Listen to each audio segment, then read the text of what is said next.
Vraiment? C'est là pour avoir de la place. Tu vois la pomme, elle fait comment?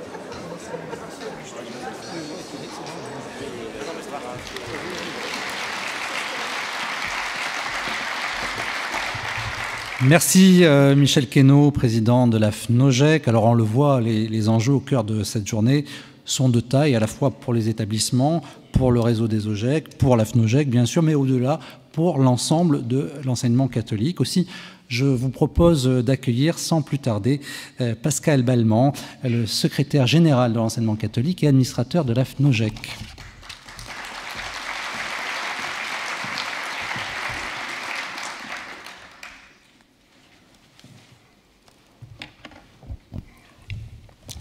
Bonjour à chacune et à chacun. Le programme de votre journée stipule qu'il est question de construire ensemble la gestion de demain, de construire une gestion fédérative autour d'un langage commun. Alors en ce qui me concerne, je ne suis pas membre d'un OJEC et je ne suis pas un expert en matière de gestion, ça se saurait. En revanche, la problématique de votre réflexion d'aujourd'hui, elle m'intéresse beaucoup. Elle m'intéresse beaucoup en tant que secrétaire général de l'enseignement catholique. Et elle m'intéresse parce qu'elle correspond pleinement à une question qui est absolument consubstantielle à toute la culture de notre école catholique. Cette question, c'est la suivante, et vous la vivez tous les jours. Comment articuler l'autonomie des établissements et leurs OJEC, et en même temps leur appartenance à plus grand qu'eux? Comment faire communauté au-delà des communautés éducatives, mais au sein de l'école catholique dans son ensemble? Ou pour le dire autrement, notre école catholique, comment sommes-nous appelés à la vivre comme une véritable maison commune? Maison commune, le terme n'est pas choisi évidemment de manière gratuite ou hasardeuse. Vous savez, c'est l'image que notre pape François a largement popularisée dans son encyclique Laudato Si, une encyclique Laudato Si qui constitue infiniment plus qu'une gentille encyclique écolo, les petites fleurs et les petits oiseaux. Enfin, j'ai rien contre les petites fleurs et les petits oiseaux, mais Laudato Si, c'est beaucoup plus que ça, vous le savez. Je cite le pape François dans Laudato Si, le paragraphe 110. La vie est en train d'être abandonnée aux circonstances conditionnées par la technique étant comprise comme le principal moyen d'interpréter l'existence. La vie est conditionnée par la technique. Et ce à quoi le pape François nous appelle dans nos esprits et donc dans nos pratiques, c'est bien à sortir de ce qu'il appelle le paradigme technocratique. Sortir du paradigme technocratique lorsque l'on est responsable de la gestion d'un établissement. Comment est-ce que ça se pense? Comment est-ce que ça se vit? Je continue à citer le pape François, le paragraphe 114 de Laudato Si. Ce qui nous arrive en ce moment nous met devant l'urgence d'avancer dans une révolution culturelle courageuse. Révolution culturelle courageuse. C'est pas rien, enfin ça engage beaucoup. Pour le dire autrement, ce à quoi le pape nous invite, me semble-t-il, c'est à une véritable conversion intérieure susceptible de nourrir une vraie dynamique de changement par chacun des petits pas que nous accumulons les uns après les autres. Le pape n'arrête pas de le dire, il n'arrête pas de l'écrire dans son encyclique, tout est lié. Tout est lié, c'est-à-dire que tout est important, rien n'est dérisoire, rien n'est secondaire. Tout est important, rien n'est secondaire pour construire une maison commune habitable pour chacun. Un établissement d'enseignement catholique habitable pour chacun.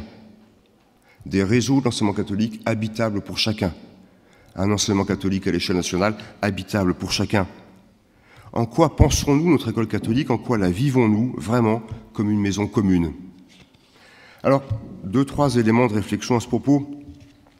D'abord, en termes de vision, d'évolution de nos sociétés contemporaines, et singulièrement de notre société française, mais pas seulement. Il y a toute une série de travaux sociologiques, on va dire ça, ces dernières années, qui insistent de plus en plus sur la notion de liquidité.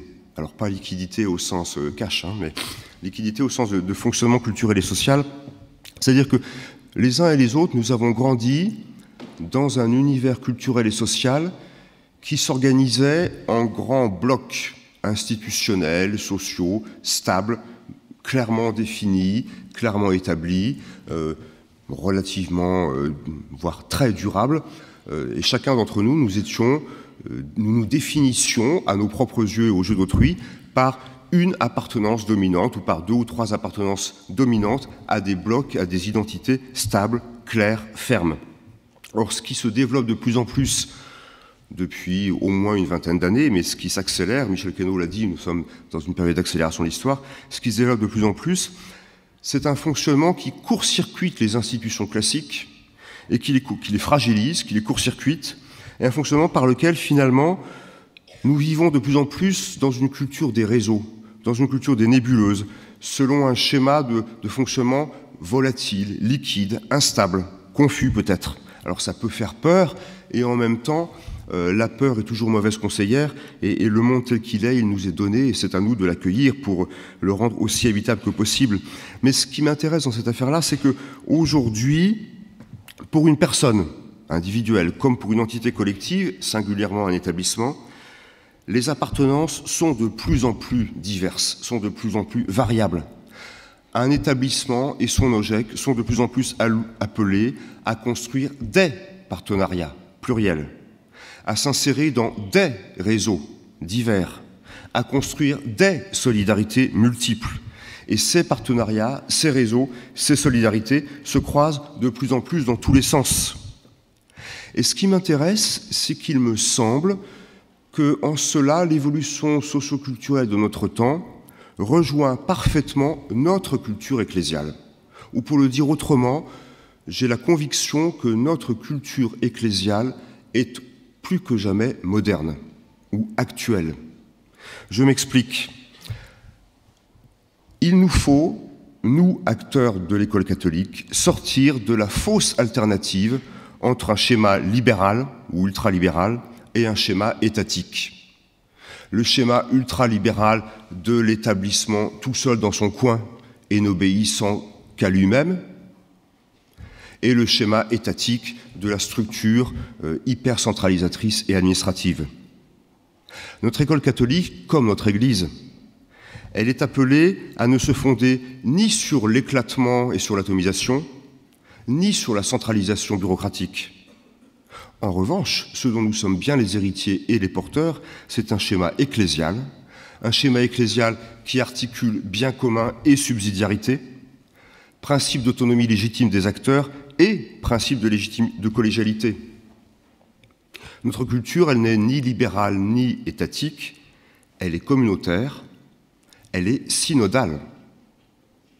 L'école catholique, comme l'Église, fonctionne sur un schéma d'organisation synodale.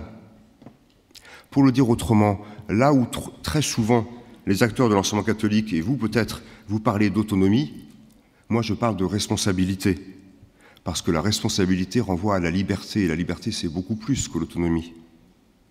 Là où trop souvent nous avons tendance à parler de vivre ensemble, moi je parle de fraternité, parce que la fraternité, ça renvoie à la communion. Et c'est beaucoup plus que le seul vivre ensemble. Tout ceci pour dire que nous sommes porteurs d'un regard spécifique qui est nourri par notre culture chrétienne. Et ce regard spécifique, il constitue bel et bien un projet de vie en société, un projet politique, au sens le plus large ou le plus profond du terme. Je cite Jean Merkert, qui est le rédacteur en chef de la revue jésuite Projet, dans un numéro spécial de la revue Projet qui date de 2012 et qui portait sur la fraternité. Jean Merkert écrit ceci à propos de la fraternité. « Il nous faut assumer la fraternité comme une contre-culture. Concevoir la fraternité comme une contre-culture, c'est y voir davantage qu'un supplément d'âme, c'est y voir plus que la prothèse d'une société d'individus en concurrence. C'est une façon de vivre ensemble différente. Concevoir la fraternité comme une contre-culture, c'est construire une façon de vivre ensemble différente. Une façon de vivre ensemble différente, c'est ce à quoi nous sommes appelés dans toutes les communautés éducatives de l'enseignement catholique. Sinon, nous ne servirions absolument à rien. Une façon de vivre ensemble différente, cela concerne aussi, et tout autant que le reste, le fonctionnement des OGEC, la place des OGEC dans la communauté éducative, les articulations entre les OGEC et leur structure au sein de l'école catholique. Parce que, et c'est à ça que je voulais en venir, Si l'école catholique est une maison commune pour nous tous, quelles questions cela nous pose-t-il? Toute une série de questions, d'abord à l'échelle des établissements et des territoires, dont certaines vous concernent directement, dont d'autres vous concernent moins directement, mais ne peuvent pas ne pas vous intéresser. Comment est-ce que dans nos établissements, nous nous situons les uns par rapport aux autres en termes de recrutement des élèves? Dans la concurrence à tout crin ou dans la régulation? Régulation, ça ne veut pas dire centralisation administrative. Comment est-ce que nous nous situons entre établissements dans ce qu'il faut bien appeler parfois la lutte pour le recrutement des professeurs? Vous savez que nous souffrons d'une pénurie grave et inquiétante en la matière. Comment est-ce que nos communautés éducatives et leurs responsables se situent-ils les uns par rapport aux autres en termes d'évolution de la carte de formation, d'ouverture, de développement de telle ou telle filière, en termes de répartition des moyens d'enseignement, en termes, et ça vous concerne plus directement, de partage des informations, d'utilisation des mêmes outils, en termes, allez, histoire de plomber un peu l'ambiance, de solidarité immobilière, par exemple, etc., etc., etc. Dans mille et un domaines, nous avons toujours le choix, nous avons systématiquement le choix entre le chacun pour soi, d'une part, et d'autre part, la gestion collégiale de nos intérêts respectifs. Des intérêts respectifs qui sont tous légitimes, mais qui peuvent très légitimement diverger. C'est la vie, on le sait bien. Une vie sans conflit, c'est pas la vie. Une vie sans tension, ça s'appelle le cimetière. C'est bien là, une remarque au passage, c'est bien là que nos structures de fonctionnement collégial prennent sens. Tous nos trucs en HEC, il y en a plein, hein, la liste durerait des heures, hein. Toutes nos structures en HEC, au fonctionnement, à la composition, à la nature desquelles, parfois, on peut avoir le sentiment de ne pas tout comprendre. C'est vrai que ces structures, elles peuvent paraître lourdes, elles peuvent paraître complexes, elles peuvent paraître chronophages. Elles sont pourtant précieuses. Plus le temps passe et plus je m'en rends compte de là où je suis. Ces structures complexes, chronophages, lourdes, etc., elles sont infiniment précieuses parce qu'elles nous permettent la régulation, la transparence, la collégialité. Elles sont indispensables dès lors que chacun, et vous comme les autres, y trouve sa place, y exprime sa voix et y entend d'autres voix que la sienne, et accepte d'y entendre d'autres voix que la sienne. Voilà, à l'échelle des établissements, à l'échelle des territoires, l'école catholique est constamment, et heureusement, sinon qu'en serait-il de notre liberté, elle est constamment appelée à faire le choix, pas toujours facile, pas toujours simple, entre la culture du chacun pour soi et la culture du tous ensemble. Dès lors que notre conception du tous ensemble n'altère pas le respect absolu de la subsidiarité, ce qui fait la vitalité de l'école catholique, j'en suis profondément convaincu, et vous comme moi, c'est la responsabilité de chacun de ces acteurs là où ils sont. Si demain nous rêvions, ou si nous cauchemardions plutôt, d'organiser l'enseignement catholique selon un schéma centralisateur descendant, ce serait la mort de notre école. En même temps, une école aujourd'hui plus que jamais, une école catholique isolée, c'est une école catholique qui n'a pas d'avenir. Un établissement seul, c'est un établissement mort, en train de mourir. Il en va de même à l'échelle nationale. Il en va de même à l'échelle nationale avec, de la part des instances nationales, pas seulement le secrétaire général, la FNOGEC, les organisations chez l'établissement, tout le monde, les parents d'élèves aussi, de la part de nos instances communes, un souci prioritaire pour tous les maillons les plus fragiles de notre chaîne commune. Pas du tout par je ne sais quelle forme de démagogie paupériste, mais parce que c'est bien une question d'intérêt général. Chaque établissement de l'enseignement catholique, chaque OGEC, chaque structure de l'enseignement catholique se portera d'autant mieux que les autres autour d'elle se porteront bien. La prospérité des uns ne se fonde jamais sur l'appauvrissement des autres. Vous le savez bien. Et de ce point de vue-là, en termes de mission d'Église, en termes de participation au service public d'éducation, en termes de contribution de l'école catholique à la formation des enfants et des jeunes dans notre pays, nous devons prêter une attention privilégiée à la pérennité et au rayonnement de tous nos petits établissements. Vous le savez aussi bien que moi, ce qui fait la singularité de l'enseignement catholique par rapport à l'enseignement public, c'est le poids extrêmement important, le nombre extrêmement important de tout petits, voire de minuscules établissements. Le record étant... Tiens, je pose une question à la salle. À votre avis, le plus petit établissement de l'enseignement catholique aujourd'hui compte combien d'élèves? Vous diriez combien? 5. 5. Bon, c'est sur une île en Sud-Bretagne, hein, c'est un cas particulier. Hein, bon, voilà. Mais enfin bon, voilà, on a une école de 5 élèves, et heureusement qu'elle est là, c'est la seule école de l'île. Voilà, donc elle rend bien un vrai service hein, à une population présente. Hein, voilà. Nous avons besoin, tous ensemble, de nous mobiliser pour assurer la pérennité et le rayonnement de ces petits établissements qui font aussi, pas plus que les autres, mais qui eux aussi font la grandeur et la beauté de ce que l'école catholique apporte aux enfants, aux jeunes et aux familles dans ce pays.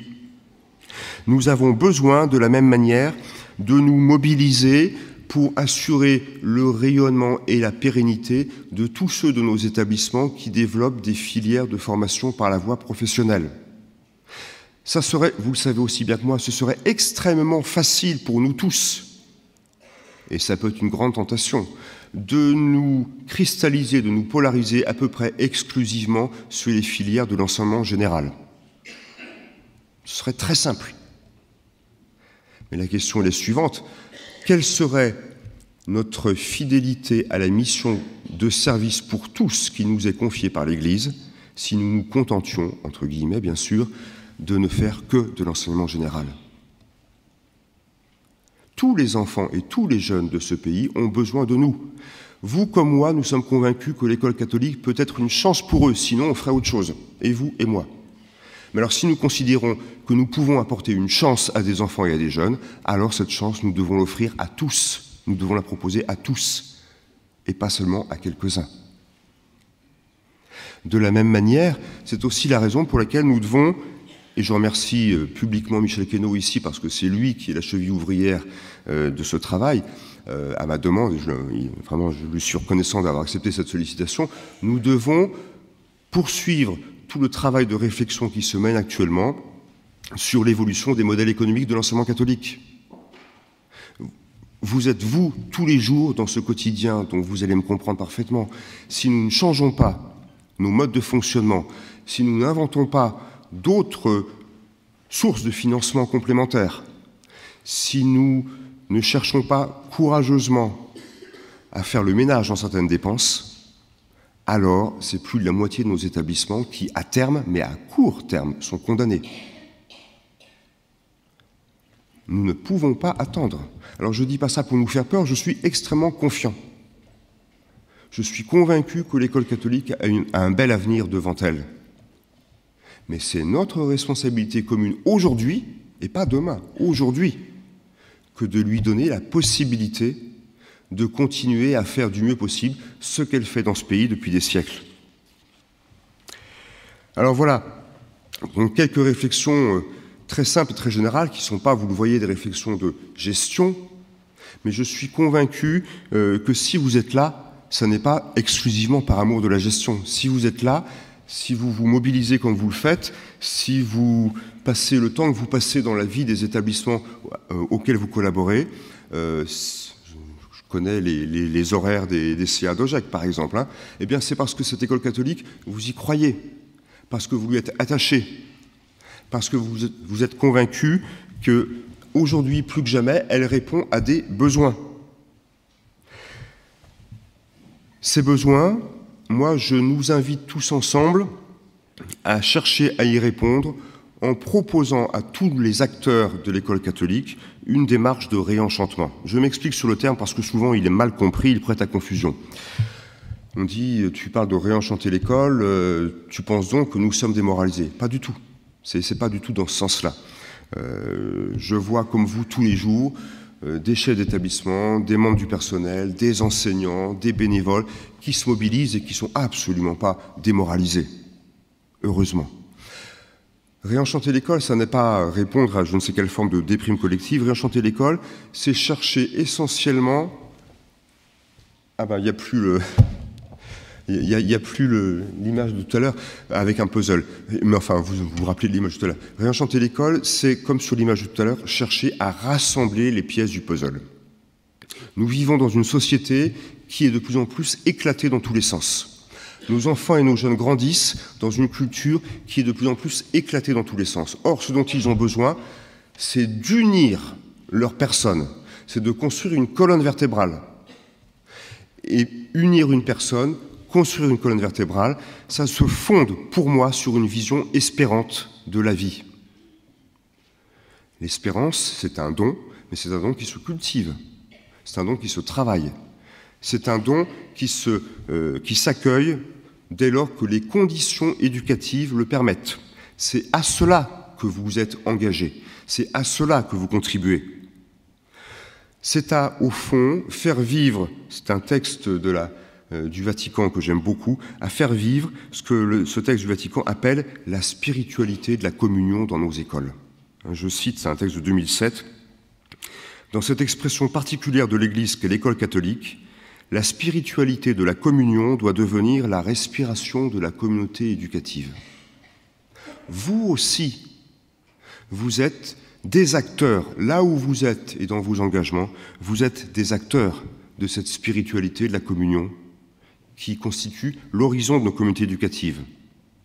Et il me semble que le fil rouge de votre journée, c'est en quelque sorte de faire en sorte que cette spiritualité de la communion, elle s'incarne aussi dans vos manières de faire vivre les OGEC et de faire collaborer les OGEC les uns avec les autres au sein des structures de l'école catholique. Alors cette spiritualité de la communion, eh bien c'est vraiment de tout cœur ce que je vous souhaite à toutes et à tous de vivre à chaque instant, en vous remerciant là aussi très chaleureusement pour votre engagement, pour votre investissement, parce que si vous n'étiez pas là, l'école catholique ne serait plus là non plus. Merci et bonne journée.